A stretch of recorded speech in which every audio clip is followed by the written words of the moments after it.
Hello my beautiful babes, and welcome back to another video. You see, when it comes to a full wig install, the one that requires glue and ball caps and all those other ones, I am not the biggest fan. For me, it just takes too much time. I can't take my wig off at night. There are way too many products. I sacrifice my edges. Sometimes I just like to choose peace of mind and choose glueless installs. Thanks to these two girls, our friends at Ali Pearl, and obviously some God-given talent, I'm still able to do my hair and all the other things that makes a girl happy.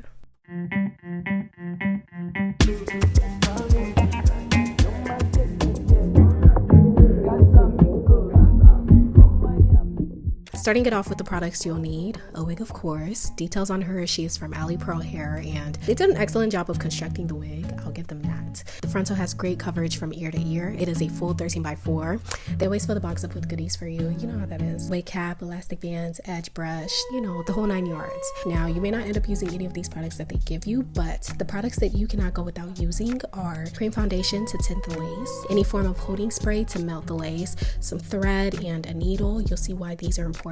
A pair of scissors and razor, and the star of the show, an elastic band for your personal customization and security. On the topic of security, this wig comes with wig clips, and they tried with the elastic band that they added, but I'll rate this placement a 2 out of 10. This placement serves no real purpose and it provides no real security at all. With placement like this, anybody that wants to collect your wig can do it with minimal strength, and I'm also not fond of the lack of strength of the material of this elastic. So yeah, she's coming right off along with those wig clips, because again, they do nothing for the girls.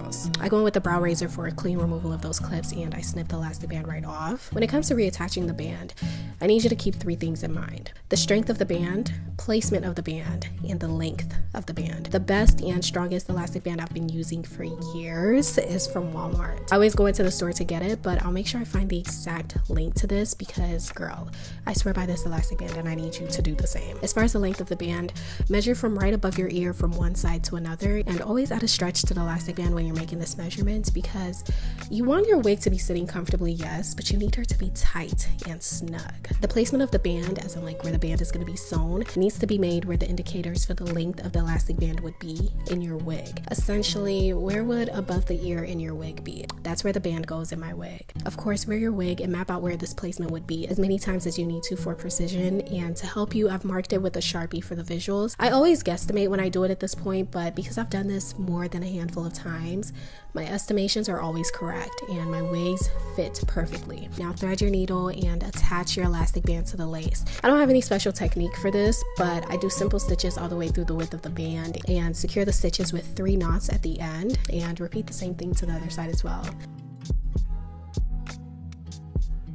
What I do make sure of though is that my elastic band is attached at a slant, and I attach my elastic band before cutting any of the lace, always. I really wish I had the time to break down the reasons why or explain the geometry or the importance, but girl, I just need you to put your trust in me on this one. But now that you've got that down packed, I am so proud of you. Like, this is literally the most technical yet most important step, and when it's all said and done, I always have 3 forms of reinforcement in my wig: the custom elastic band, the internal wig band, and the bottommost wig clip. And I maintain the same system for all of my wigs.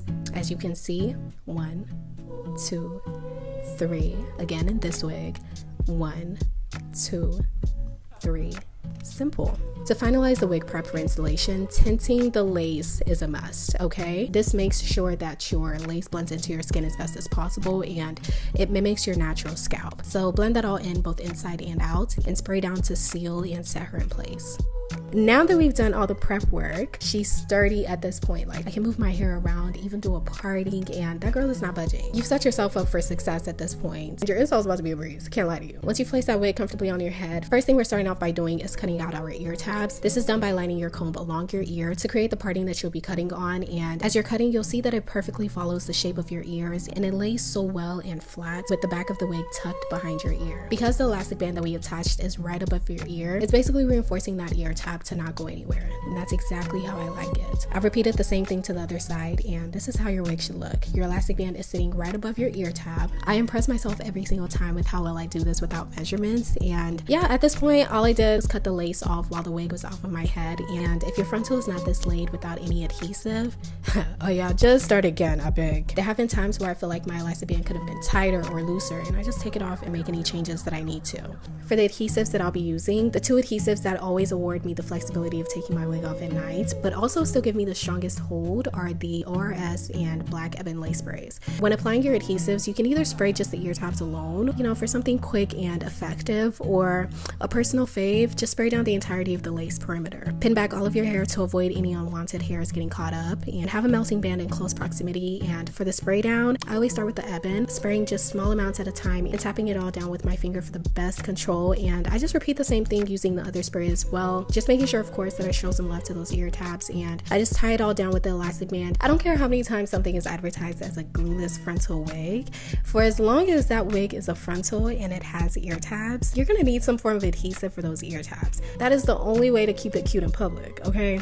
Of course, we've done all the work for your wig to have as much of a melt on its own as possible, but I don't want to see anybody with flying ear tabs because you're so anti-glue or you're trying to really stand behind your wig being glueless. During the 15 minutes or so that the elastic band will be on, I take the time to style my hair, using my styling wax and hot comb to mold my hair, giving her the shape and direction that I want. You know how that goes. But once that melting band comes right off, girl, that melt is on a different level. Hey, Ali Pearl, you guys did a good job providing us with perfect HD lace, but I need you to also pat yourself on the back as well. This is the result of using great techniques, but most importantly, following my tutorials. With that said, I can confidently say that I put my trust into these two girls. Both of them are linked down below. Listen, don't sleep on it. But I'm able to get the melt of using glue, but still get to keep and protect my edges. And that's something that I don't compromise on. Anyways, I hope you babes enjoyed this tutorial with lots of love. I will see you babes in my next video.